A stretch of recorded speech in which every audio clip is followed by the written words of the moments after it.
PC and PlayStation 4. Like in the thumbnail, this is coming to Xbox sometime next week, give or take a couple of days. PC specific, added field of view type setting for selecting between horizontal and vertical field of view. Vertical field of view is useful when using a wider monitor to get the correct aspect ratio, and by default the field of view is set to be horizontal. Fixed to crash when temporarily losing contact with the GPU, in case it decides to fucking fly off or something, right? PlayStation 4 specific, fixed some menus not working correctly when enter and back buttons are swapped. Progression, increased the level cap from 50 all the way to 100. Items and loot. In order to improve the looting experience, we've tweaked how the loot generation works to reduce duplicate items and improve variety. We have also added several new items which have higher stats than their lower rarity counterparts. Can't speak. This means that an item found with a certain rarity can also be found later with a higher rarity and substantially improved stats. And to top it off, we've also added a much requested scrap action to the loot screen, which should reduce time spent cleaning up your inventory. Added more superb loot variations, added higher tier relic and legendary weapons parts that will start dropping at level 50, updated loot generation to provide more variation and less duplicate items. So all the same stuff I just read. Added scrap action to loot screen, added settings for hiding or showing head items, increased damage of later tribe weapons to better fit player level and gear, remove add-on slots from special gear that can't be scrapped, lost, or crafted with, fixed an issue which allowed an unlimited material supply to be gained from crafting. Damn it, I missed out on that. Fixed missile cloud to correctly fire on every fourth shot during rapid shot in Super Wushu. Updated saw blades to have a lower spread, higher velocity, and correct pierce through enemy behavior. Fixed Pichu Nunchuck being hidden in inspect mode. Fixed an issue where it was possible to equip another one-handed weapon when the Piku Nunchuck was already equipped, or which caused Valve add-on to have higher stats than intended. Fixed an issue with that. Reduced resistance values for ancient pants to make other gear more viable. Fixed a favorite consumable quick menu being scrambled when there are no free slots available. Fixed automaton health injector cooldown being reset when using automaton boost, resulting in an automaton health injector only being refilled after resting. Settings. Added HUD mode.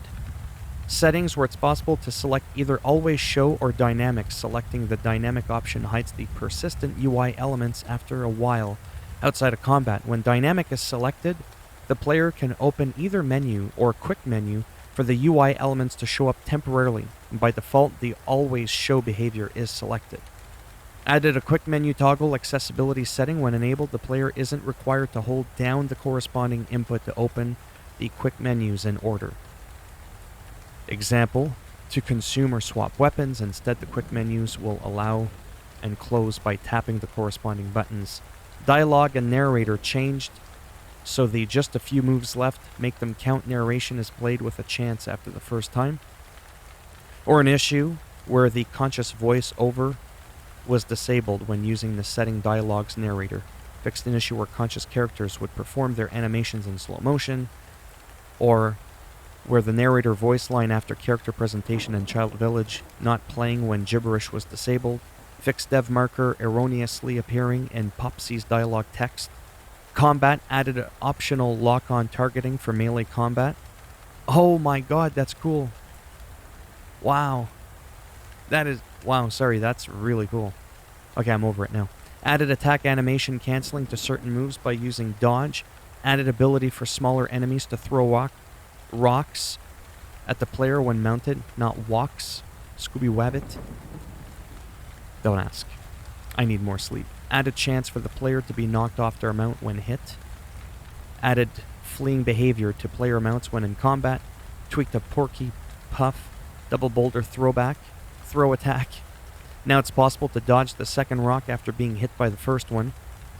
Fixed an issue where the player could get stuck in grab animations, or invincibility perk damage multiplier has been fixed, as well as a stimulus perk damage multiplier that's been fixed. Fixed cases where airstrikes would sometimes miss when using the clonk fist. I guess it was pretty clonky. Fixed jump attack preventing ranged attacks while airstriking, or fixed rad wisps being spawned while in menus, as well as the loop-a-loop in camp intro cinematic being played when in combat's been fixed, as well as issues where escorted characters were attempting to target already defeated enemies, or fixed an issue which caused the Pichu goons to only use kick attacks. Now they used their Pichu nunchucks properly. Fixed an issue where the rocks thrown using telekinesis would not deal damage, or fixed critical hits from abilities not showing red damage numbers. User interface added indicators for completed area objectives of the map, added pinned indicator to items used in outfits, fixed equipped indicator showing incorrect item after selling another item, added paused playtime when in the system menu or when the game is deactivated. Added initial quest tab selection which opens either main or side quest tab based on the track quest. Fixed overlapping UI when changing tab directly after fast travel. Updated the transport menu with smoother transitions and removed the camera fades in between selections. Fixed an issue where pressing the map button would not close the map and bring you back to the game. Fixed percent stats not being capped at 100%. Fixed XP bar not being hidden when at max level. Quests. Fixed MK ton sometimes not spawning when talking to Gizmo rather. Fixed Loopalupin's lair not being completable after loading a save.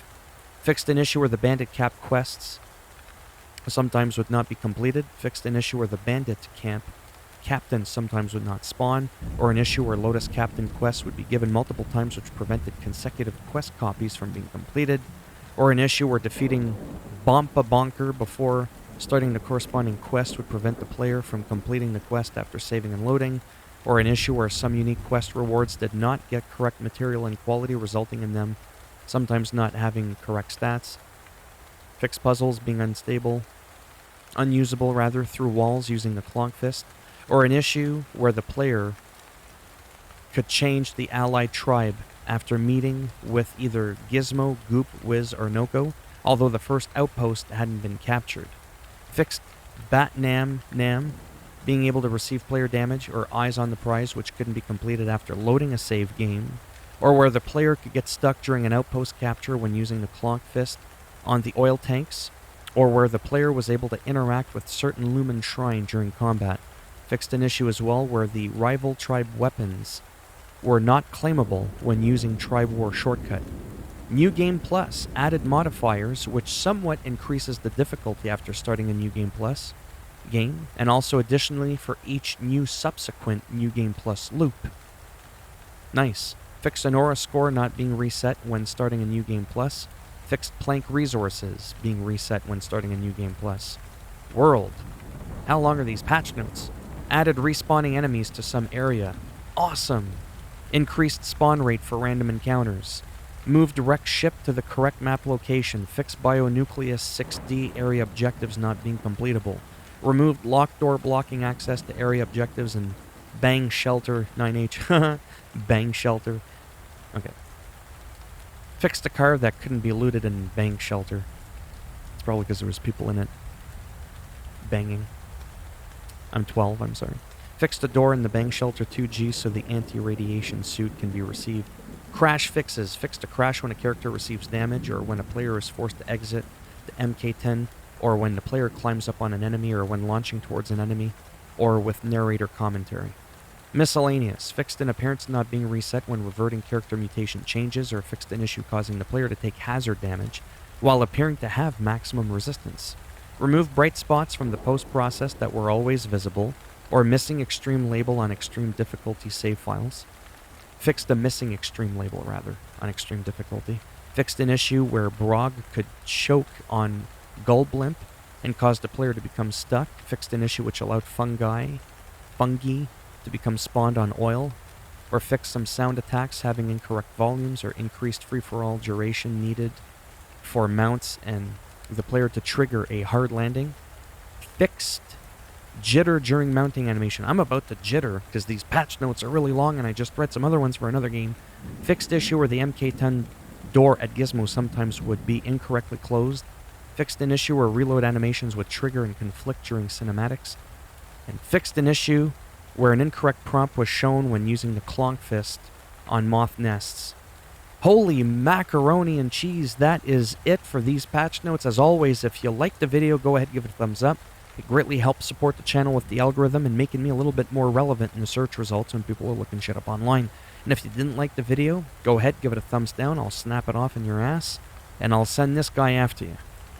You know who he is. Ryu or whatever, something like that from, whatever. That game from the 80s. If you want to subscribe, that'd be great, but if not, thanks for stopping by anyways. Take care, and maybe I'll see some of you in the next video. Bye for now.